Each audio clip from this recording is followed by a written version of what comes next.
ہندوستان کی آزادی کے اندر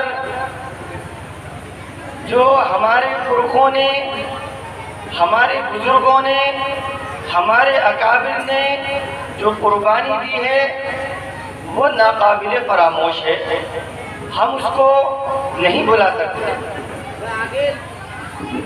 سب سے پہلے جو باقاعدہ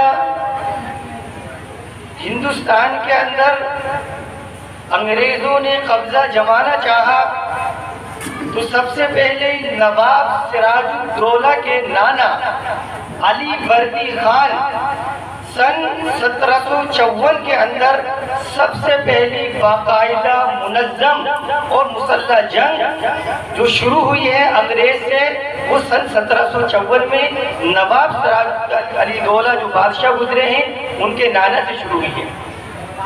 سن 1754 کے بعد اس وقت جو ان کا سینٹر تھا انگریزوں کا وہ کلکتہ کے اندر ڈائمنڈ ہاربر اور فلیم فورٹ کے نام سے تھا۔ اسی کے تحت یہ پورے ہندوستان میں راج کرنا چاہتے تھے، پورے ہندوستان کے اندر قبضہ جمانا چاہتے تھے، لیکن علی بردی خان نے ڈائمنڈ ہاربر پر حملہ کر کے ان کو وہاں سے بھگایا، پھر وہاں انہوں نے فلیم فورٹ کو جا کر وہاں پناہ لی۔ اس کے بعد جو مورچہ سنبھالا وہ نواب سراج الدولہ نے سنبھالا، جو 1757 کے اندر اپنی قریبی لوگوں کی منافقت اور غداری کی وجہ سے ان کو شکست کھانی پڑی۔ اس کے بعد سن 1754 کے بعد بکسر بکسر کی جنگ بھی تاریخ کی کتابوں کے اندر موجود ہے تفصیل کے ساتھ۔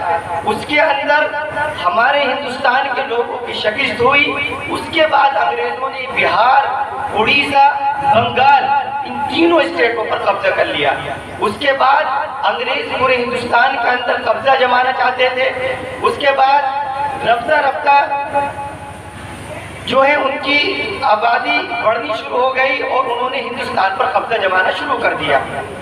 اس کے بعد جو نمبر آتا ہے، خیر تاریخ تو بہت بڑی ہے جس کو ہم بیان نہیں کر سکتے اتنے کم وقت میں، کیونکہ مجھے بہت ہی کم وقت ملا ہے۔ مختصر طور پر میں تاریخ آپ کے سامنے بتانا چاہتا ہوں کہ ہمارے بزرگوں نے ہندوستان کی آزادی کے اندر کتنی قربانی پیش کی ہے، کتنی جانوں کے نذرانے پیش کیے ہیں، کتنے ظلم و ستم برداشت کیے ہیں، کتنی تکلیفوں کو برداشت کیا ہے، اور کتنی قربانیوں کے بعد آج ہمارا ہندوستان یہ ہم 75واں جو یوم آزادی منا رہے ہیں، یہ سب ہمارے بزرگوں کی اور اکابر کی قربانیوں کا نتیجہ ہے۔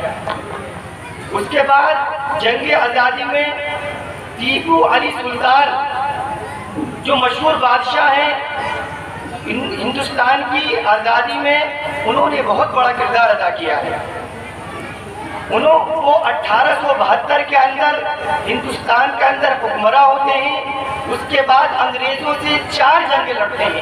سب سے پہلی جنگ جو لڑی ہے وہ 1882 میں لڑی ہے، اس کے بعد 1883 کے اندر، اس کے اندر 1884 کے اندر، جس کو میسور کی دوسری جنگ بھی کہا جاتا ہے۔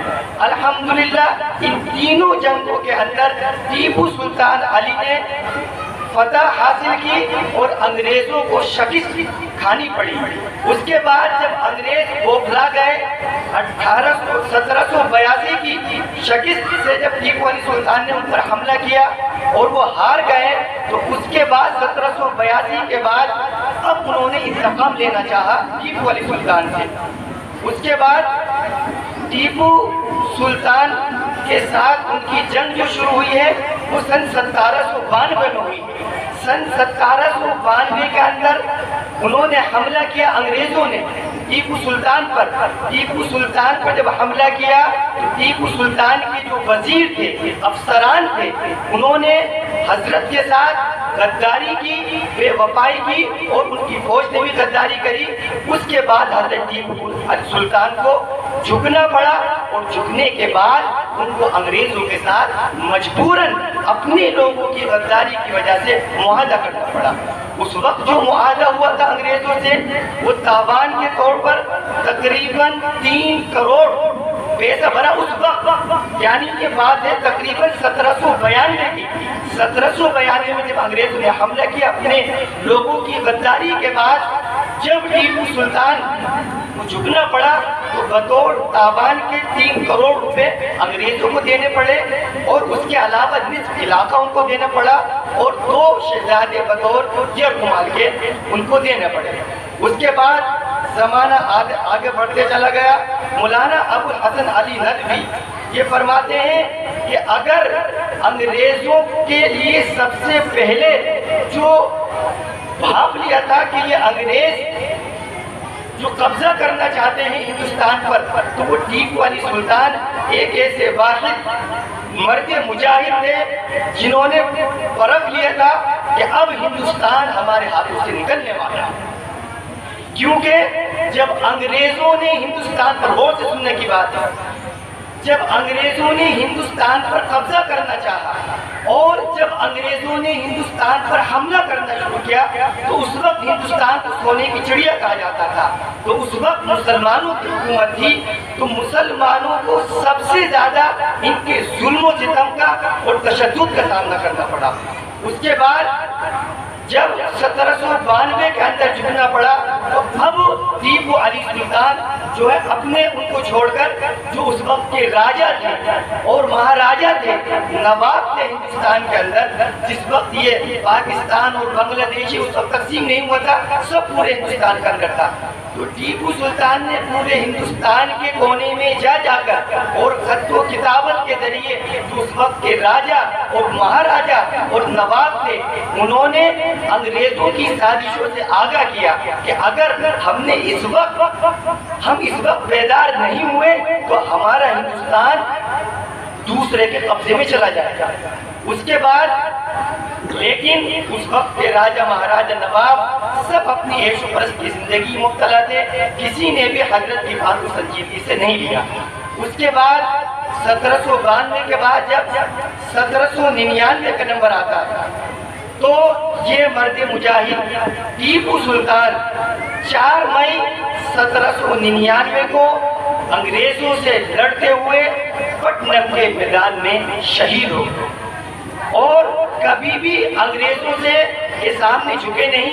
जो शिमाली हिंद के जो उस वक्त के राजा महाराजा थे, उन सब ने अंग्रेजों के साथ हाथ मिला लिया था और सब ने मिलकर इनके साथ गद्दारी की थी। लेकिन टीपू सुल्तान उस वक्त के ऐसे बादशाह थे कि जिन्होंने कभी भी अंग्रेजों के सामने झुकना पसंद नहीं किया। 1799 में टीपू सुल्तान शहीद हो जाते हैं। उसके बाद आज़ादी का सिलसिला, आज़ादी की जद्दोजहद के सिलसिले में कारवां बढ़ता चला जाता है। जब हजरत का इंतकाल हो जाता है और शहीद हो जाते हैं तो उस वक्त का अंग्रेज जनरल और हजरत की नाश पर खड़े होकर ये ऐलान करता है कि आज से हिंदुस्तान हमारा। यानी जब टीपू सुल्तान शहीद हो गए तो अंग्रेजों ने समझ लिया कि अब हमारी टक्कर का कोई आदमी हिंदुस्तान के अंदर नहीं बचा है। अंग्रेजों का कब्जा रफ्ता रफ्ता रफ्ता रफ्ता हिंदुस्तान पर बढ़ता चला गया। उसके बाद जमाना आता, मुख्तसर तौर पर बात बताता चलूं, वक्त बहुत कम है। उसके बाद जमाना आता है शाह वलीउल्लाह मुहद्दिस देहलवी का। शाह वलीउल्लाह मुहद्दिस देहलवी और उनके बेटे शाह अब्दुल अजीज मुहद्दिस देहलवी ने एक तहरीक चलाई अंग्रेजों के खिलाफ ताकि किसी तरीके से हमारा हिंदुस्तान अंग्रेजों की चुंगल से आज़ाद हो जाए। उसके बाद सबसे पहले जो अंग्रेजों के खिलाफ फतवा दिया था वो शाह वलीउल्लाह मुहद्दिस देहलवी के बेटे शाह अब्दुल अजीज मुहद्दिस देहलवी ने दिया था। 1803 के अंदर सबसे पहले शाह अब्दुल अजीज मुहद्दिस देहलवी ने फतवा दिया कि अंग्रेजों की गुलामी करना हराम है और अब तमाम मुसलमानों पर जिहाद आज़ादी वाजिब हो चुका है। उसके बाद जब हजरत का फतवा जारी हो जाता है, हजरत के फतवे के जारी होने के बाद अंग्रेजों के अंदर एक अजीब सी हलचल मच जाती है।